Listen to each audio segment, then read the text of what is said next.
Estas férias, leve o observador no bolso. Na praia, no campo ou entre viagens, acompanhe toda a atualidade sem limites.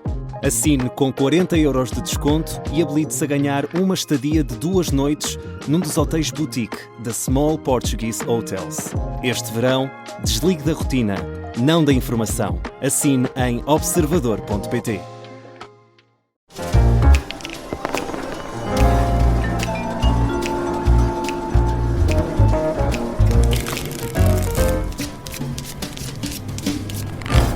Fora do Baralho, na Rádio Observador, que reúne os ases do comentário, hoje Jorge Fernandes, Nuno Garopa e Susana Peralta. O Luís Aguiar Conraria não se consegue juntar a nós nesta edição do Fora do Baralho, mas estará cá no episódio extra de domingo, aquele em que respondemos às dúvidas dos ouvintes. A jogada da semana na segunda parte será sobre a situação em Ceuta. Eu sou o Ricardo Conceição. Este é o Fora do Baralho e começamos por Luís Neves e a direção da Polícia Judiciária, que continua a ser notícia. Já vamos em 4 semanas de novela. Nuno Garopa, tens copas para a Ministra da Justiça, que instaurou uma auditoria ao colega de governo, ou neste caso, à Polícia Judiciária. Olá a todos. Na verdade é copas para a Ministra e para a Direção Nacional da Polícia Judiciária, uma vez que o inquérito ou a auditoria é a pedido da Direção Nacional da Polícia Judiciária e, de qualquer forma, eu dou copas especialmente à Ministra porque ela mudou de opinião e parece-me que quando as pessoas mudam de opinião para uma opinião melhor, devem ter copas, porque há 2 ou 3 semanas critiquei aqui a Ministra por dizer que não havia problema nenhum na Polícia Judiciária e que não havia problema nenhum, e agora vê, e por isso vai haver um inquérito. E, portanto, desse ponto de vista, acho que fez uma evolução muito positiva.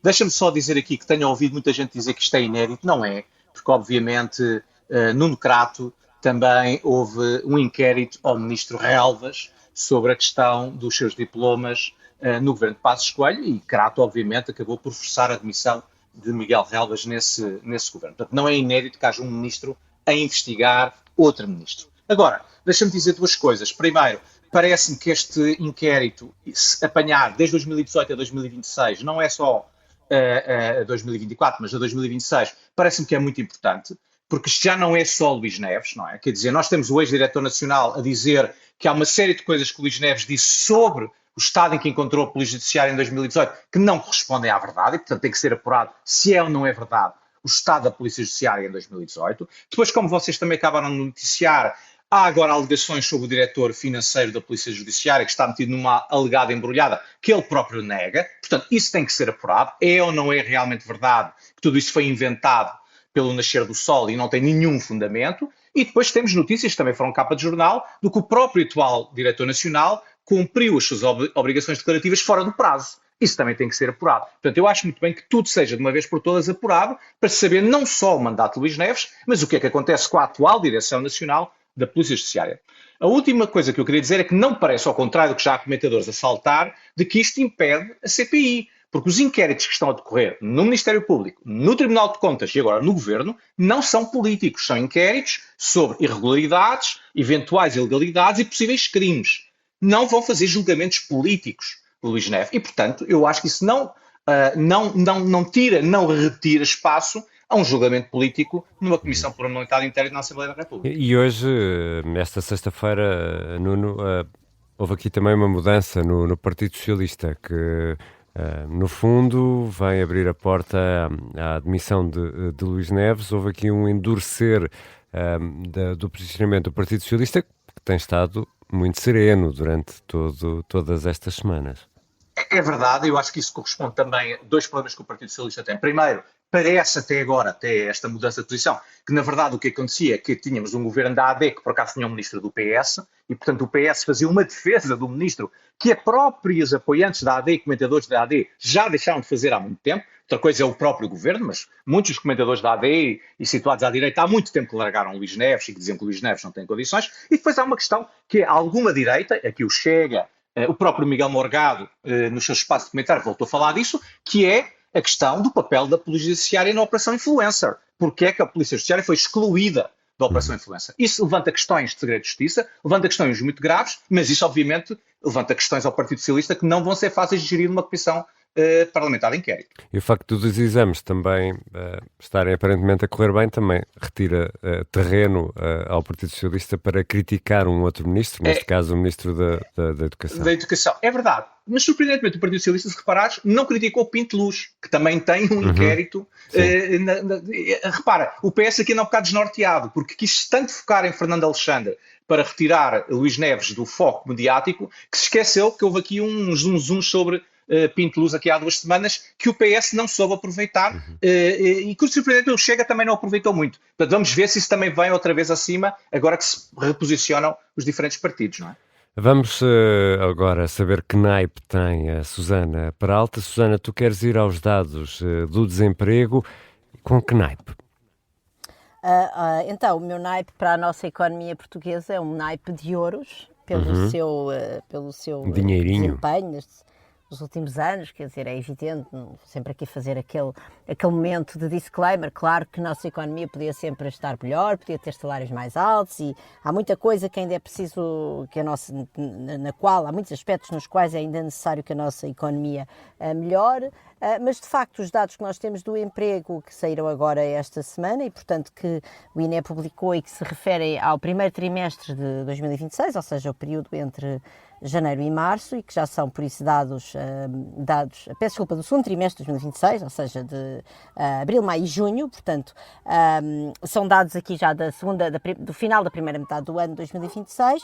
Temos de recordar que já é um período temporal no qual a crise provocada pela guerra no Irão e pela crise do Golfo, do petróleo, o período inflacionista, já estava completamente em ação, portanto, estamos a falar de um período posterior aos bombardeamentos do Irão, que, se bem se recordam, foi no final de fevereiro, o que junta às boas notícias que aqui temos, e as notícias são que, de facto, nós temos a taxa de desemprego mais baixa desde que esta série existe.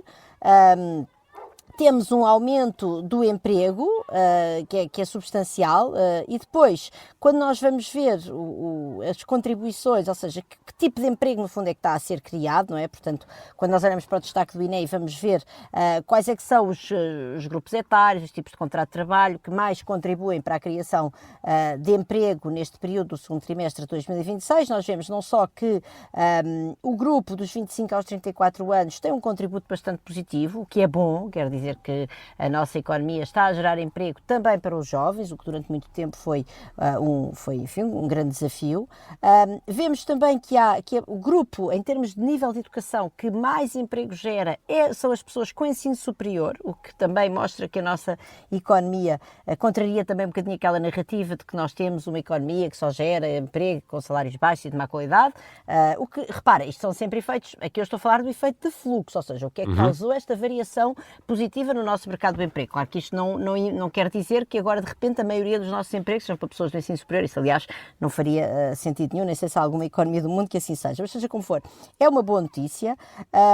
E depois temos também, quando olhamos para os contratos sem termo versus contratos com termo, na verdade, temos um contributo positivo dos contratos sem termo e um contributo, aliás, negativo dos contratos com termo. Portanto, quer dizer que nós estamos a gerar, no fundo, que a nossa economia está a gerar emprego de pessoas qualificadas, com contratos sem termo. Então está estamos também bem. a gerar Estamos bastante bem, portanto, de facto, isto são excelentes notícias para a nossa economia e mostra, repito, portanto, só para dizer outra vez, que isto já é em pleno momento em que está já a crise do petróleo já está aqui em ação, e por outro lado eu gosto também sempre de recordar que, para quem andou a dizer que foi uma grande irresponsabilidade, e vamos falar de imigração na segunda parte, e isso quer dizer que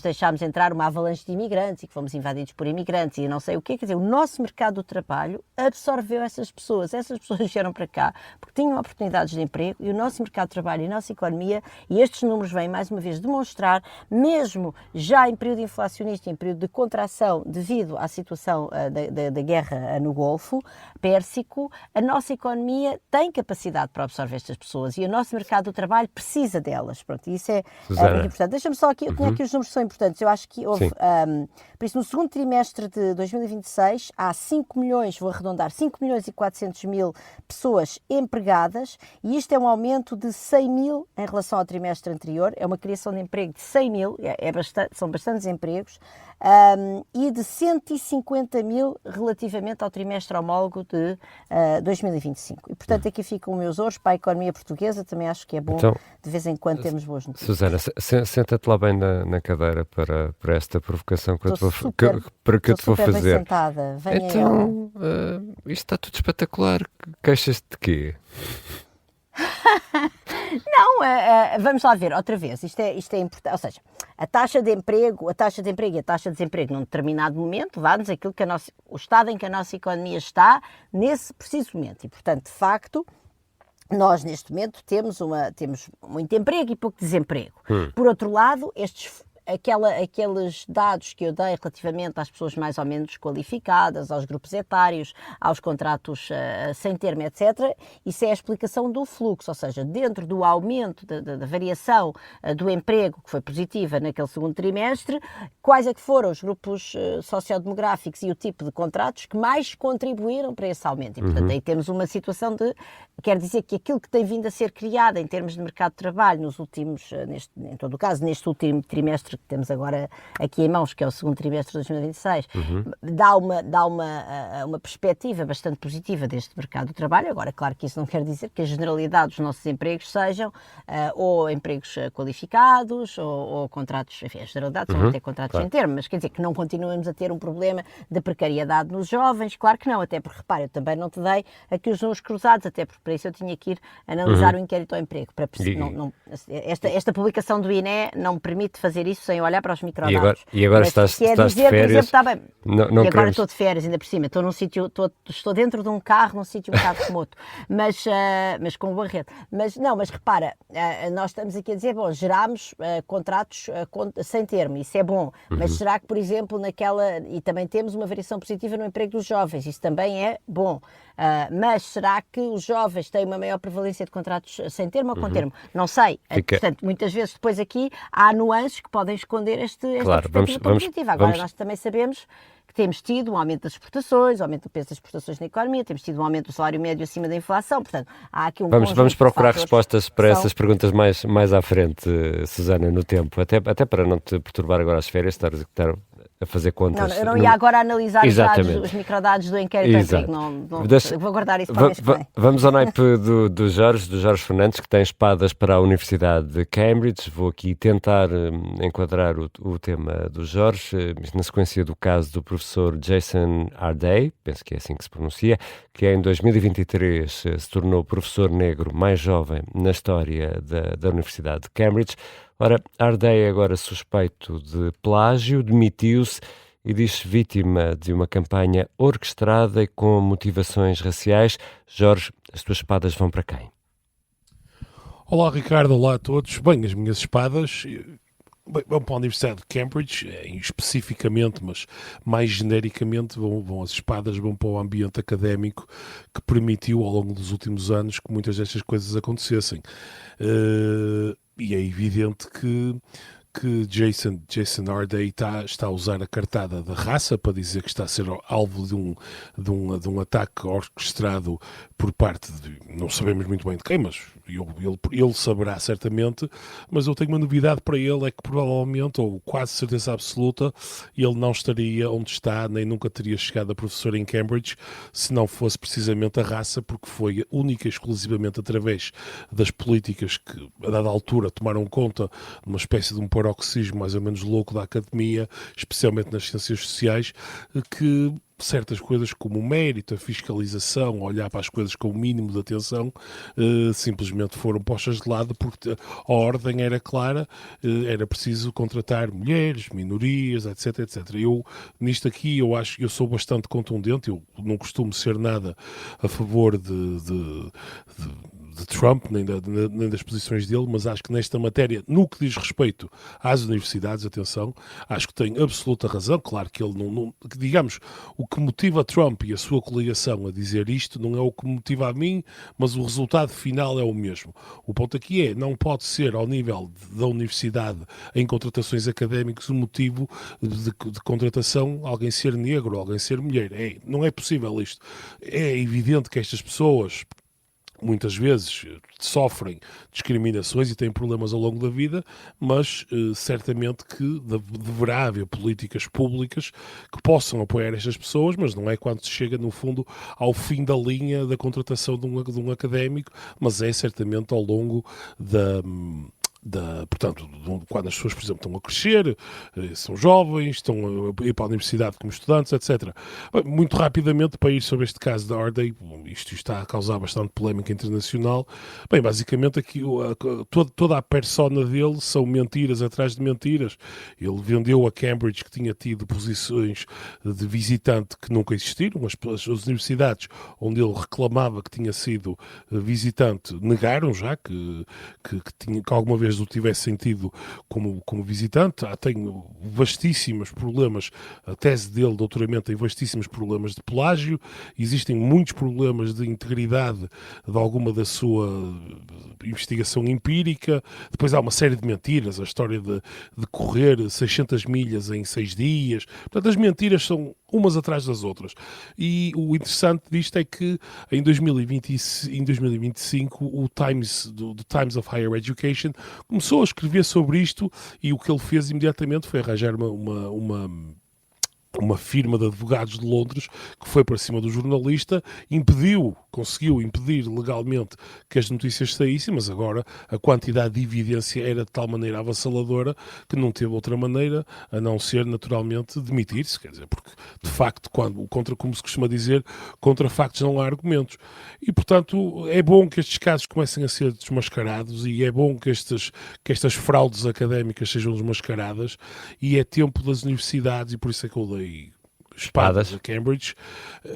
É bom que as universidades façam também algum trabalho, porque é fácil, no fundo, dizermos, bem, isto é um problema específico desta pessoa. Não.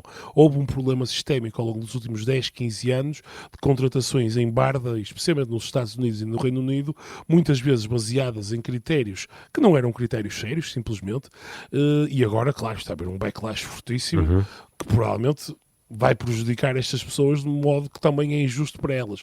Mas infelizmente a agenda foi de tal maneira dominada nos últimos anos com isto e com esta verdadeira obsessão que realmente... 20 segundos, Susana.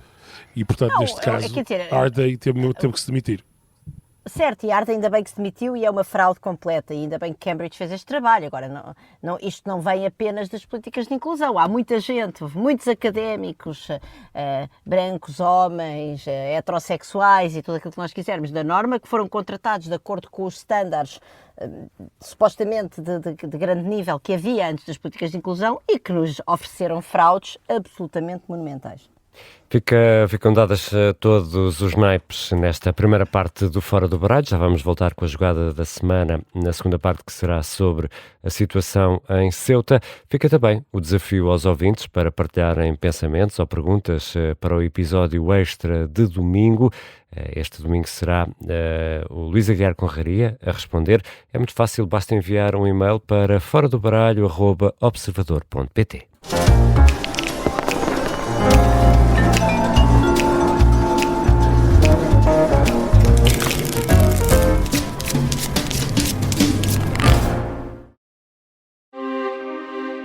Temos que ir mesmo ao fundo da questão em matéria de conhecer aquela pessoa, quais são os seus hábitos, com quem é que se relaciona. Todos os aspectos podem ser importantes num caso como este. Esta é a história do espião português que vendia segredos à Rússia de Putin e da operação internacional para o apanhar, que envolveu a PJ, a polícia italiana e os serviços secretos americanos. Deixa-me sempre uma pegada digital, sejam portagens de via verde, seja a localização do telemóvel, sejam pagamentos. Episódio 2. Maçonaria, strippers e bares de alterno. A vida dupla do espião traidor é uma série para ouvir em 6 episódios que faz parte dos Podcast Plus do Observador. É narrada por mim, Ivo Canelas, com banda sonora original de Bruno Pernadas. Os Podcast Plus do Observador têm o apoio da Kia.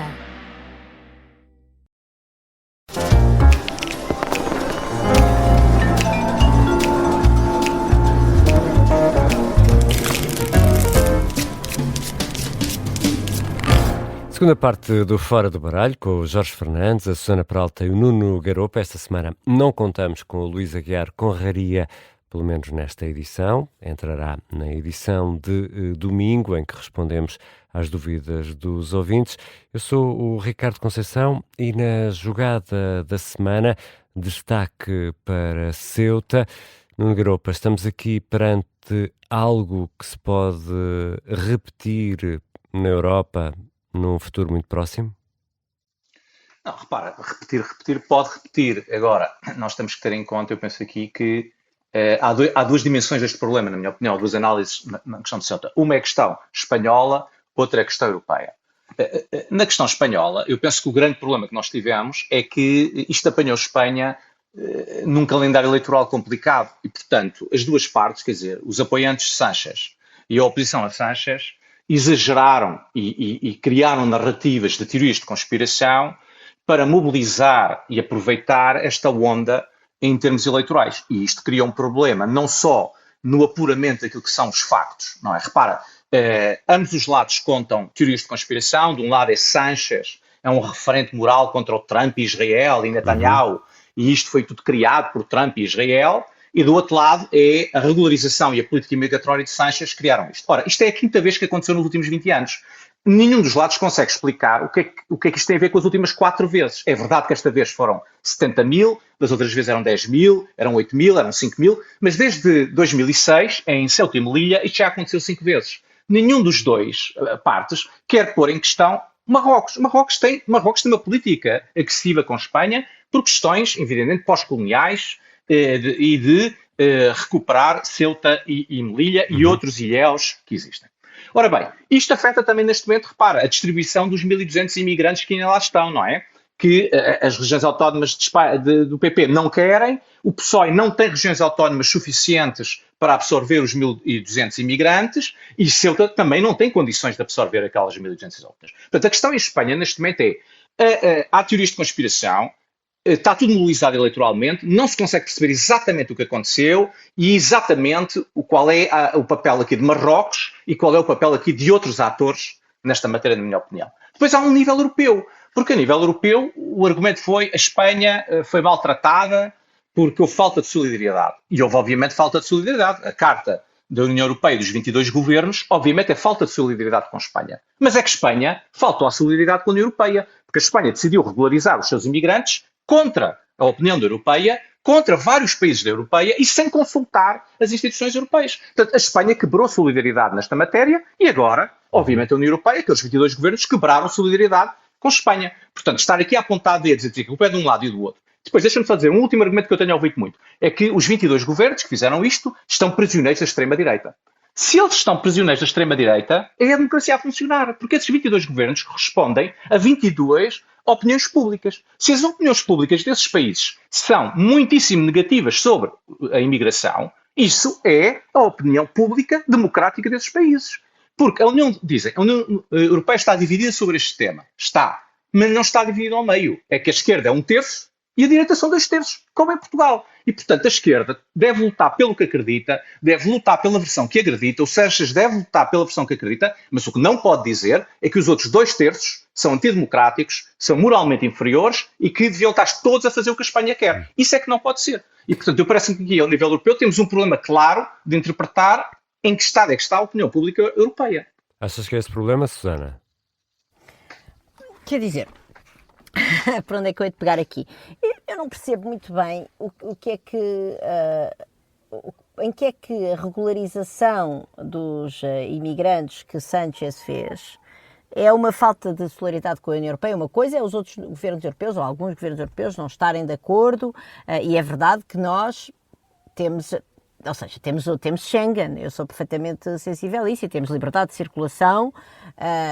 Enfim, é evidente que Schengen e liberdade de circulação não é a mesma coisa, e, portanto, uma pessoa que não é cidadã espanhola, apesar de ser um imigrante regularizado em Espanha, não tem o direito, por exemplo, de se instalar num outro país da União Europeia para ir trabalhar automaticamente, mas isso é um problema quase do desenho da União Europeia, não é? Que tem, em algumas coisas é extremamente federalista e noutras coisas continua a dar primazia aos Estados. E agora, isso é um problema que se estende a outras coisas. Por exemplo, nós não devíamos ter uma tributação do rendimento decidida exclusivamente pelos Estados quando temos livre circulação tanto de pessoas como de capital.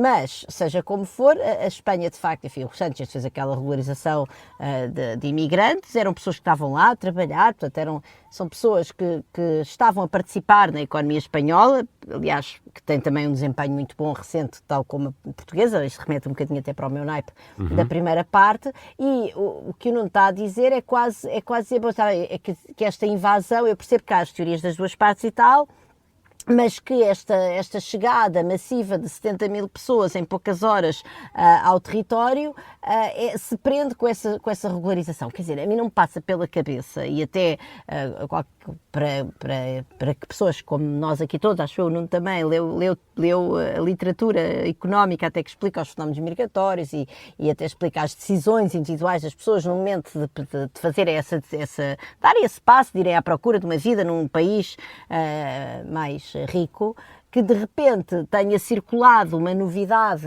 assim enfim, entre as pessoas mais pobres, mais desfavorecidas de Marrocos, olha que o Sánchez está a regularizar, bora lá, vamos lá todos, não sei o quê, de repente há 70 mil pessoas. Portanto, não achas que a política de imigração espanhola poderá ter ajudado a tornar verosímil uma manipulação que foi feita através das redes sociais? Não haverá aí nenhuma influência? Não faço ideia. Quer dizer, eu acho que as pessoas que migram normal, as pessoas que imigram de verdade, porque isto não é uma imigração de verdade, quer dizer, isto é uma invasão de um território por um bando de desgraçados, também é preciso dizer isto, mas essa situação em Marrocos, do ponto de vista económico, do ponto de vista político, do ponto de vista social, Marrocos teve há pouco tempo protestos das camadas mais jovens, por causa da falta de condições no mercado de trabalho, da qualidade da educação, da qualidade da saúde, portanto, isto são pessoas que estão dispostas a fazer coisas completamente desesperadas, mas isto não é uma decisão migratória, mesmo daquelas que nós vemos que atravessam o Mediterrâneo, que infelizmente morrem, já agora também houve mortes, porque isto são travessias difíceis pelo mar, embora esta seja obviamente por razões óbvias menos perigosa do que, por exemplo, as pessoas que vêm da África e que passam pelas Canárias, que é o Atlântico, e mesmo a própria rota do Mediterrâneo mais longa, mas seja como for, em que muitas vezes tem a ver com decisões individuais ou de pequenos grupos dentro de uma aldeia, dentro do grupo, em que conhecem alguém que está num determinado país, que sabe que há oportunidades. É assim que funciona quase sempre os fenómenos migratórios. Esta teve uma dimensão avassaladora, que só pode ter sido, quer dizer, só pode ter sido do ponto de vista estatístico, não é? Do ponto de vista, digamos, do meu olhar de cientista social, quando eu olho para isto, eu penso, estatisticamente tem que ter havido aqui um dedo organizador. E é verdade que não seria a primeira vez que a questão migratória era usada como arma de arremesso político por Estados fronteiriços da União, Marrocos, e também tivemos aqui há uns anos a Bielorrússia a fazer a mesma coisa nas fronteiras de leste da União Europeia. Eu não sei se foi Marrocos ou não, acho que é uma tese bastante plausível, acho muito mais plausível ter aqui havido um dedo organizador de um Estado ou de uma organização muito poderosa do que ter sido um disco que disse bora lá todos para a Espanha porque o Sánchez está a regularizar imigrantes, até porque repara, isso já aconteceu há uns meses. E isso podia explicar um aumento do fluxo que nós víssemos nos dados ao longo de 1 ano, 2 anos. Agora, de repente, 70 mil almas aparecerem a nado em Ceuta parece-me muito improvável. Jorge Fernandes tem aqui trunfo, quer trunfar. Pois, eu quero trunfar e quero dizer várias coisas. O trunfo aqui tem que ver precisamente com um dos pontos centrais que eu quero fazer, que tem que ver com esta tensão entre a dimensão nacional e a dimensão europeia. E um dos problemas, precisamente, Sánchez agora viu-se confrontado com esta invasão, enfim, vamos chamar sempre por falta de melhor termo, que eu não vou entrar na questão da origem, porque realmente eu acho que a Susana tem razão, quer dizer, acho que certamente houve aqui uma colaboração de uma entidade organizada, até porque, enfim, Marrocos, sendo o regime que é, não deixa propriamente haver 60 ou 70 mil pessoas no meio do nada que estão propriamente a preparar-se para fazer é quase aquela velha história que existia em Portugal antes de 25 de Abril, que era permitida a aglomeração de pessoas. Pronto, mas dito isto, o que eu quero dizer é que Sanches, há uns meses atrás, fez a sua regularização contra a opinião da maioria dos países europeus, dos governos da maioria dos países europeus. Mas agora quer a solidariedade europeia. Há uns meses atrás, quando Sanches fez a regularização, a maioria dos países europeus disseram nós estamos contra, e o problema disto é que, quer queiramos, quer não, a regularização, apesar de legalmente os cidadãos não poderem mudar-se automaticamente para a Alemanha, ou para a Suécia, ou para a Dinamarca, é um primeiro passo para as pessoas ficarem na Europa. Portanto, quando um país, seja Portugal, Espanha, ou o país que for, dá a possibilidade de alguém se legalizar nesse país, está a dar também a legalização na Europa. A pessoa legaliza-se em Espanha e na Europa ao mesmo tempo. Portanto, esta ideia que Sanches pensou que podia fazer, e fez de facto, unilateralmente, no fundo ignorando que ao dar a possibilidade de ficar em Espanha também estava a dar a possibilidade de ficar na Europa a essas pessoas. Claro que isto, muita gente na Europa não ficou nada satisfeita com isto. E com todo o direito, porque há aqui um problema, o Nuno tocou nisso, e eu acho que o Nuno tem um ponto absolutamente central, e com o qual eu concordo, que há aqui um problema na esquerda europeia em geral, que é fazer, inclusive em trabalhos académicos que eu já vi de pessoas, inclusive até portugueses, que fazem uma ideia de que se a pessoa ser anti-imigração é ser anti-europeu, é ser antidemocrático, desculpa. O que é que isto significa? Só há uma posição possível que é compatível com a democracia, que é ser a favor da imigração, quando não tem nada a ver uma coisa com outra. A democracia é um conjunto de regras e de normas que regem a maneira como nós, enquanto comunidades políticas, tomamos as decisões. As preferências que depois cada um de nós tem sobre se quer mais ou menos imigração, eu, por exemplo, sou completamente a favor da imigração, mas acho perfeitamente lícito e até é justo que alguém, alguns dos cidadãos europeus, queiram ser contra a imigração, seja por que motivo for. Acham que a imigração não deve acontecer de forma massiva, digamos assim. Sim. Pronto. E, portanto, há aqui um problema central, que é esta tensão entre a questão nacional e a questão europeia. E depois isto leva-nos a outro ponto, que é quando os Estados europeus tomam decisões, a Susana há pouco falou da questão da Bielorrússia, a Alemanha tomou uma decisão em 2015, no fundamental, sem consultar os parceiros europeus sequer, e lembramos que isto era a Alemanha, digamos, naquele momento de pico de poder no pós-crises financeiras, etc., de Merkel. Eu vivia na Alemanha, eu vivia separado na Alemanha, porque eu trabalhava na Alemanha nessa altura, e a Alemanha fez aquilo sem consultar ninguém, e deixou, estava a haver claramente uma vaga de imigração facilitada através de pressão política de vários países do leste, nomeadamente da Bielorrússia, da Turquia, etc., e a Alemanha cometeu aquilo que hoje em dia praticamente é unânime dentro da Alemanha, foi um erro monumental, foi um erro brutal do seu ponto de vista político e das consequências sociais. Queria ainda fazer... E, portanto, diz a própria Meloni, Jorge, não nos vamos esquecer que a Meloni já legalizou entre meio milhão e 1 milhão de pessoas. Não, Meloni também. Deixa-me só... Vamos continuar, sim, Ricardo. Virar aqui para uma questão mais nacional. À boleia desta, e ouvir-vos aos três, e começando pelo Nuno Garopa, o que é que ele acha desta tática do PSD de usar Ceuta para atacar o PS?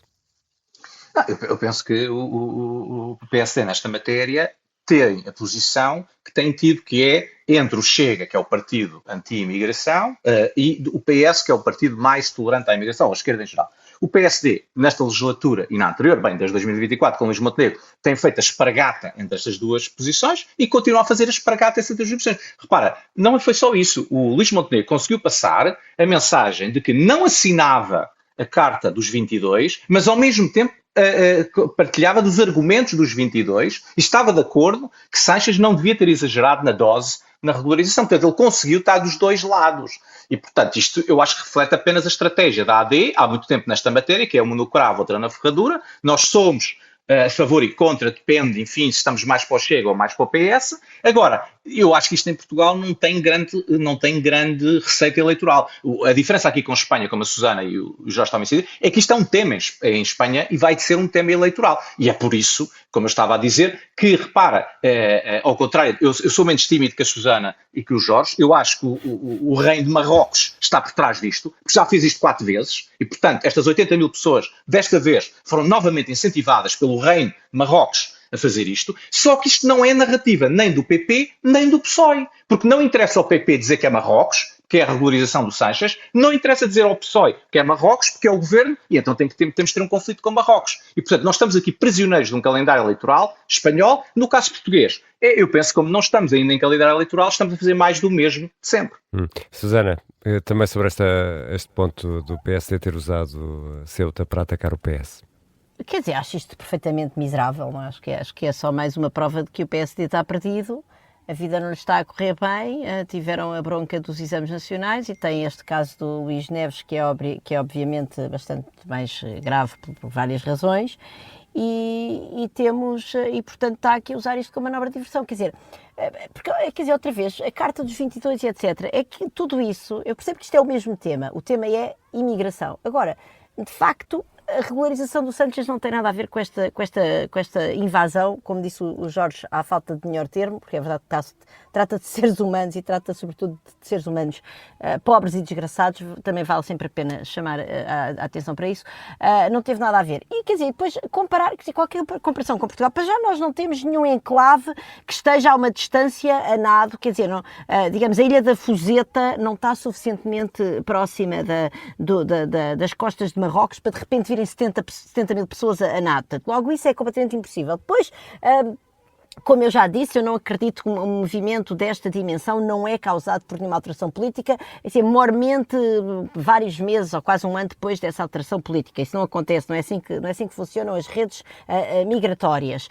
E depois, outra vez, quer dizer, repara, nós vimos os dados do nosso mercado de trabalho, estas pessoas vieram para Portugal porque a nossa economia estava desesperadamente a necessitar desta mão de obra. Eu acho que o Primeiro-Ministro, e o Hugo Soares passeiam pelo país. O Hugo Soares, desde logo o Hugo Soares certamente tem família em Braga, que eu saiba, portanto, nem que seja nesses trajetos, eu aconselho a ir pela Nacional em vez de ir pela autoestrada e ver quem é que está a cultivar os nossos campos. Olha, que apanhe o autocarro, porque se for de autocarro também lhe garanto que vai ser conduzido por um condutor estrangeiro. Quer dizer, as pessoas se vão a restaurantes, vão a hotéis, percebem que todo o setor do turismo está dependente também da mão de obra imigrante e, portanto, quer dizer, que história foi esta de ir buscar? Quer dizer, acontece uma desgraça daquelas, uma catástrofe humanitária, uma invasão completamente inaceitável, certamente manipulada politicamente por outro Estado ou por outra organização qualquer, bastante poderosa. Qualquer semelhança entre isso e aquilo que acontece em Portugal com a nossa população imigrante, podemos dizer, o PS foi irresponsável quando deixou entrar estas pessoas e não pôs os recursos no CEF ou na AIMA para tratar das suas papeladas. Eu acho que foi.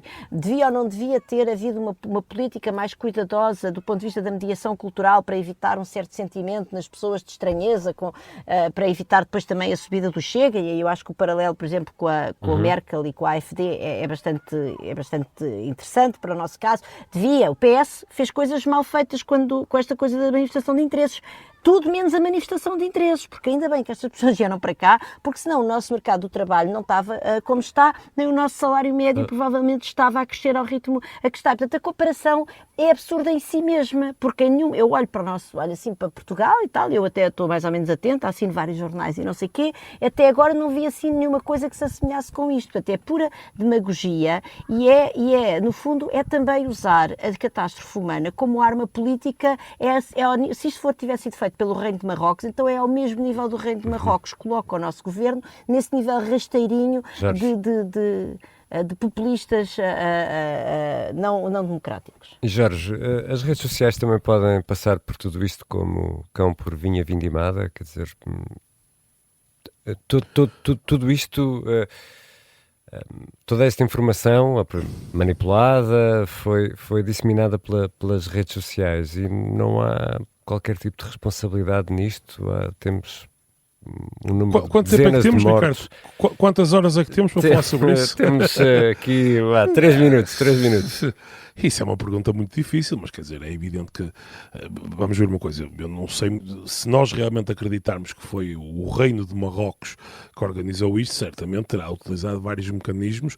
Aliás, eu estive em Espanha até ontem, literalmente, e já se falava que nas redes sociais, a imprensa espanhola dizia que nas redes sociais marroquinas, nomeadamente, está a correr um novo apelo. Não se sabe exatamente feito por quem, mas está a correr de forma bastante intensa um novo apelo para que no dia 15 deste mês se repita novamente uma invasão. Claro que nunca vai existir, até porque certamente as autoridades espanholas já mais do que redobraram a atenção em Ceuta e em Melilla e todos os outros potenciais lugares, mas o problema da regulação das redes sociais é um problema com o qual nós temos que nos confrontar. A União Europeia tem feito algumas tentativas nisso, mas neste momento é completamente impossível, realisticamente, fazermos o que quer que seja, na medida em que os reis das redes sociais, portanto os donos, os oligarcas que são donos das redes sociais, estão completamente, no fundo, na cama, como se costuma dizer, com a administração americana.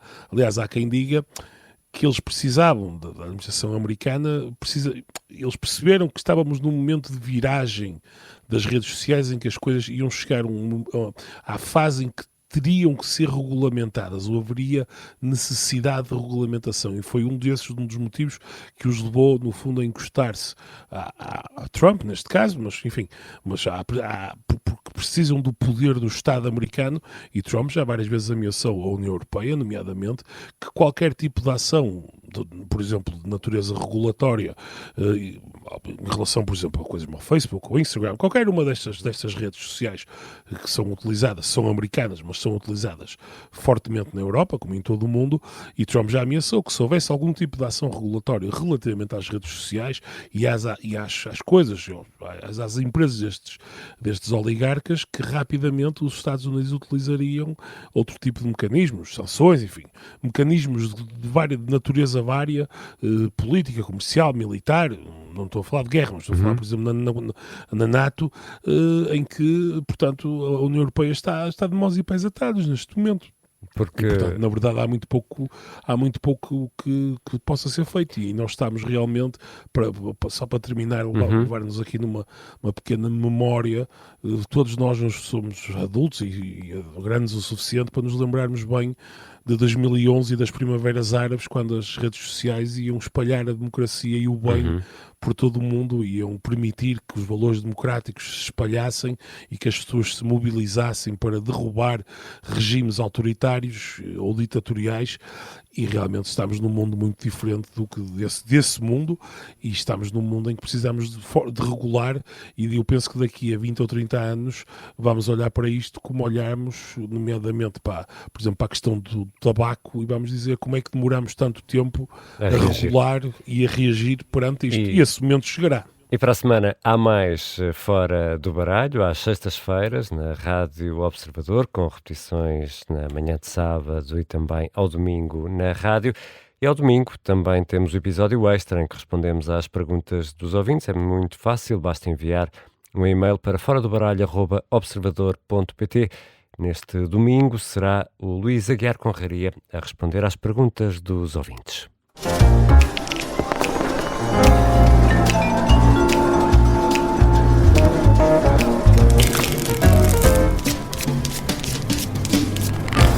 Este programa tem o apoio de BetClick.